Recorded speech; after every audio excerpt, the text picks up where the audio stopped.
Okay, अब इस video में मैं थोड़ा-सा अपना एक्सपीरियंस शेयर कर रहा हूँ कि मेरा पर्सनल एक्सपीरियंस जो इतने सारे अलग-अलग क्लाइंट्स के साथ मैंने डील किया है, तो मेरा पर्सनल एक्सपीरियंस क्या है? तो सबसे पहले मेरा एक सबसे बड़ा एंडेवर ये रहता है कि जो फ्लो ऑफ कम्युनिकेशन है, देखो लाइट का तो हीलिंग ऑलरेडी स्टार्ट हो गया। With respect to guidance, at least एक फ्लो स्टार्ट हो जाए गाइडेंस का। That is my first target. एक बार वो फ्लो स्टार्ट हो जाता है ना, देन बेसिकली आपका 80% काम हो गया। ठीक है, देन फिर जो गाइडेंस मास्टर्स को देनी होती है वो उस हिसाब से देते हैं।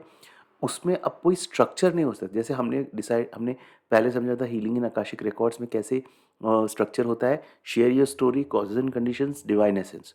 ठीक है, अगर नहीं याद है तो वापस से प्लीज़ आप उस वीडियो पे जाओ, उसको समझो।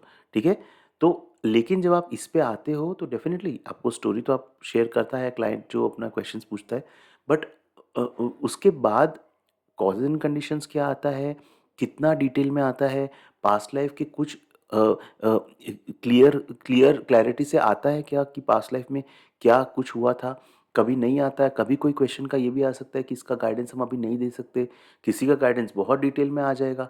कभी कभी ऐसा होता है कि पूरा पूरा पांचों क्वेश्चन के आंसर्स एक्चुअली पहले ही आ जाते हैं, एक बड़े लंबे 2-3 पैराज में, 2-3 पेजेस में आ जाते हैं। तो क्वेश्चंस के सारे आंसर्स पहले ही आ जाते हैं। कभी मास्टर्स बोलते हैं कि question wise we will give the answer. कभी डिवाइन एसेंस पहले आ जाता है। मास्टर्स पहले डिवाइन एसेंस बताते हैं उस सोल का। डिवाइन एसेंस, सोल एसेंस क्या है। कभी सोल एसेंस आता ही नहीं है, कभी soul essence towards the end आता है। तो बहुत ही अलग अलग वे से रीडिंग आती है। आप अगेन देखो, बहुत इंपॉर्टेंट चीज़, आप रीडिंग के फ्लो को कंट्रोल नहीं कर सकते। आपका सिर्फ काम ये है कि जो रीडिंग आई है, जो गाइडेंस आ रहा है, वो उसको आप सिर्फ जर्नल में अपने लिख सकते हो जो जो पॉइंट्स आए, बिकॉज और वही आपका टास्क है कि उस चीज़ को आप सही तरीके सेम टू सेम कम्युनिकेट करो।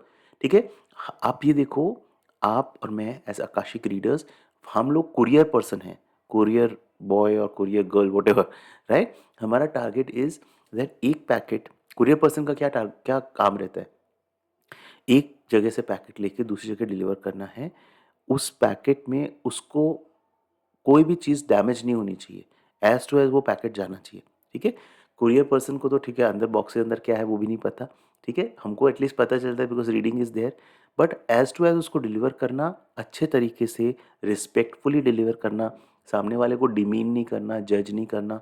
हाँ, उनके चॉइसेस के लिए उनको जज नहीं करना। एक उनको आप जब शेयर कर रहे हो अपना रीडिंग, तो एक उनको एलिवेटेड फील हो कि ठीक है, जो हो गया मुझे अभी ये काम करना है, तो उनको एक एलिवेटेड फील हो, एक हेल्पफुल फील हो। ठीक है, ये वी हैव टू इंश्योर। तो मेरा सिर्फ एडवाइस यही होगा कि आप ये जो स्ट्रक्चर है, अभी जैसे ancestral healing, past life healing, सबका स्ट्रक्चर एक एक दिया हुआ है। वो स्ट्रक्चर सिर्फ एक अंडरस्टैंडिंग पर्सपेक्टिव से है, एक अगेन ट्रेनिंग व्हील्स है। आप जब खुद के रीडिंग्स करोगे, दूसरे के रीडिंग्स करोगे, ज़्यादा ज़्यादा एक्सपीरियंस लोगे, तो आप अपना स्ट्रक्चर डिसाइड करोगे। मतलब स्ट्रक्चर एक्चुअली आप भी डिसाइड नहीं कर सकते। रिकॉर्ड्स एक बार ओपन होने के बाद वो कैसे फ्लो होती है reading, you can not control on that. ठीक है, यू कैन ओनली कंट्रोल कि उस रीडिंग को बराबर से आप डिलीवर करो। That only you have the choice. ठीक है, तो ये जस्ट मेरा एक्सपीरियंस है हीलिंग सेशंस का दूसरे क्लाइंट्स को। तो I hope this was useful. अभी हम आगे बढ़ते हैं नेक्स्ट वीडियो पे। अब मैं आपको कुछ टिप्स देना चाहूँगा दूसरों की रीडिंग करने के लिए, कुछ टिप्स। तो हम वो वीडियो देखते हैं। Thank you.